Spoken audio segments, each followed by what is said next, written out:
This is Matthew Cratter from Trader University, and today I want to talk about the right way to use the RSI indicator to trade stocks.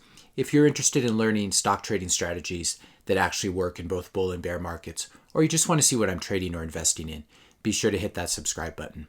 So what a lot of people don't know, especially beginners, is that the RSI can be used as an oscillator, which we're going to talk about what that means, as well as a trend indicator. And it's very important to know which regime you're in when you're using it. So this is an indicator that was invented by Wells Wilder, who is one of the great geniuses of technical analysis. This was first introduced in his book, New Concepts in Technical Trading Systems, which is a really good book I read many years ago. RSI stands for Relative Strength Index. We're not going to talk about how it's calculated. I'll link here if you want to see that. But what it basically is it's an index from 0 to 100 that measures the strength, sort of the price action strength of a stock or asset. So I'm going to show you first how to add it on TradingView. I just have a daily chart here of Yum Brands, YUM. We go right up here where it says FX. We type in relative. You can just type in RSI. Scroll down here where it says Relative Strength Index. It's one of the built-in indicators. And then you can see that it's been added to the bottom here. We can adjust by clicking on this little gear wheel, the settings button. We can see that the input, we're always going to use 14 days. That's sort of the standard that Wells Wilder introduced, or 14 periods if you're looking at 15-minute bars or 10-minute bars. Here we're looking at daily bars, so it would be a 14-day length or period. Under style, these are the normal settings here. You have the upper band set at 70 or 70% and the lower band set at 30. Now the way this works is it measures overbought and oversold conditions. This is the normal way to use it. So for example, here's a chart of Coke from a few years back. When the RSI gets below 30, as we can see in the lower left-hand corner here, you want to buy the stock. When it gets back up to 70, you want to take profits. And you can sometimes when a stock's going sideways, you can get in and out very nicely this way.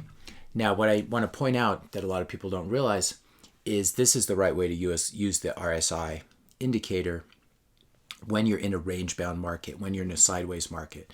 Now, Coca-Cola has been sort of in a trading range for many years. It's a slow-growing company.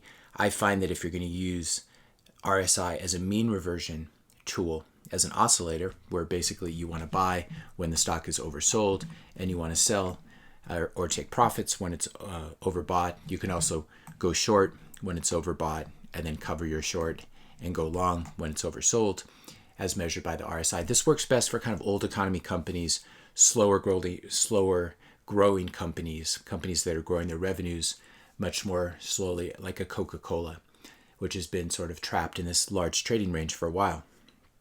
And so this is the correct way to use it for a sideways chart or a range-bound stock that doesn't have really high revenue growth.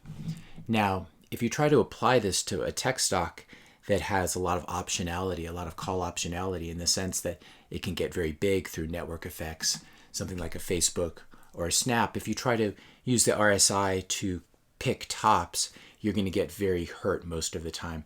We can see that the RSI has a tendency in stocks that are trending up, especially growth stocks, to stay overbought for an extended period of time as the stock continues to move up. We can see that it first became overbought again at the beginning of October. It's really stayed overbought. It hasn't mean reverted back down to 30. It stayed above 70, or at least the high 60s. And now it's extremely overbought, quote unquote overbought. The RSI is at 91, but we can see that Snap has had some of its best days ever. So in the case of a trending stock, you want to use RSI sort of in a backwards way. When it gets overbought, that can be a good sign that your stock is really strong and that you want to be long. So for example, if you'd gone long here when it first became overbought, quote unquote overbought, you would have done really well and you would have been in the stock for the big earnings gap that we just had. Another way to think about this is you don't want to use RSI to pick the tops in a stock that is constantly hitting new 52-week highs or new all-time highs. So we can see that Snap has been very strong.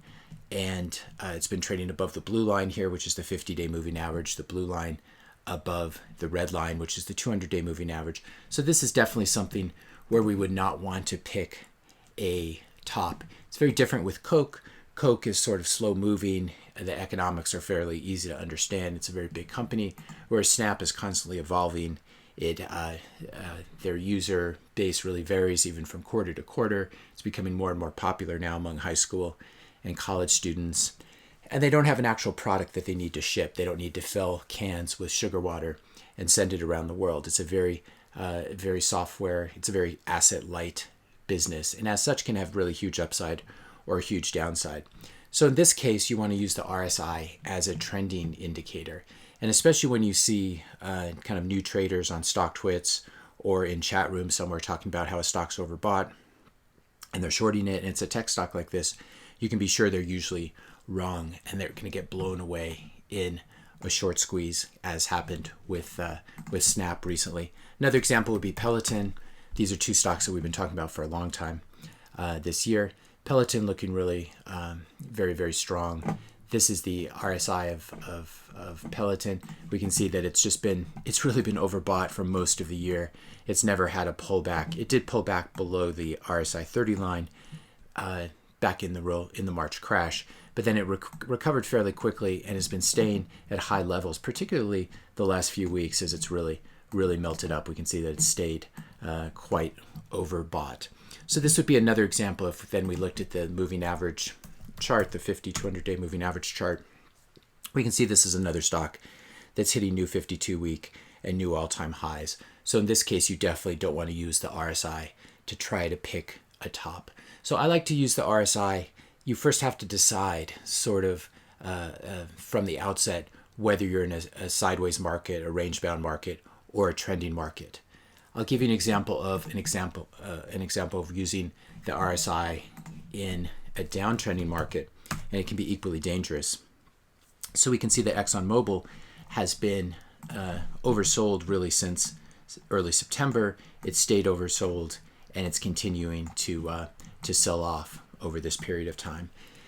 And so you have to have a view on a stock from the beginning before you pull out the RSI, because you have to know which way to use the RSI. Do you use it as an oscillator?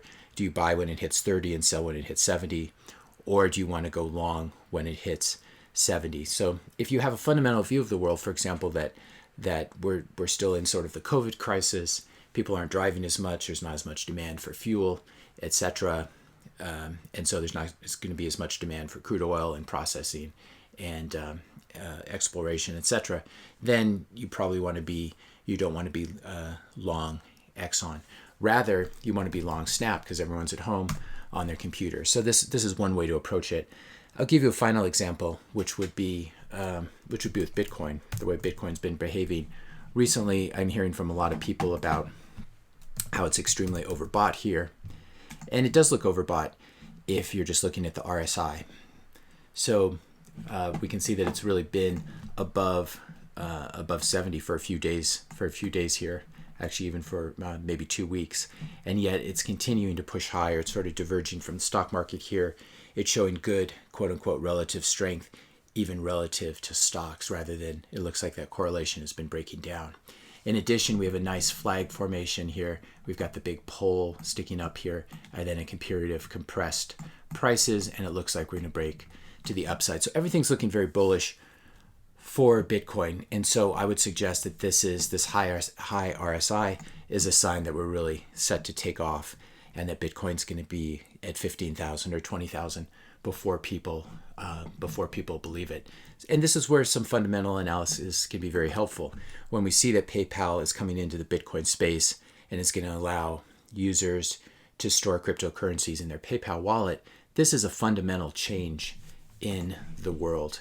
And as such, when you have an overbought RSI, what's happening here is that the Bitcoin price is just trying to adjust to this new reality. So I would encourage you, RSI is very useful and it allows you just another way of looking at charts, but I would encourage you to use it in conjunction with your understanding of the underlying company, its prospects over the coming months, as well as whether you think you're in a trending market or a range-bound market, and especially tech stocks that are hitting new highs. This is not where you want to use the RSI to short the stock. If you found this video helpful, be sure to hit that subscribe and like button. Let me know your questions and comments in the comment section below, and also hit that notification bell if you want to be notified when I publish my next video. Let me know if you found this video helpful, if you like the sort of review of basic technical indicators. And thanks a lot for watching. I'll see you in the next video.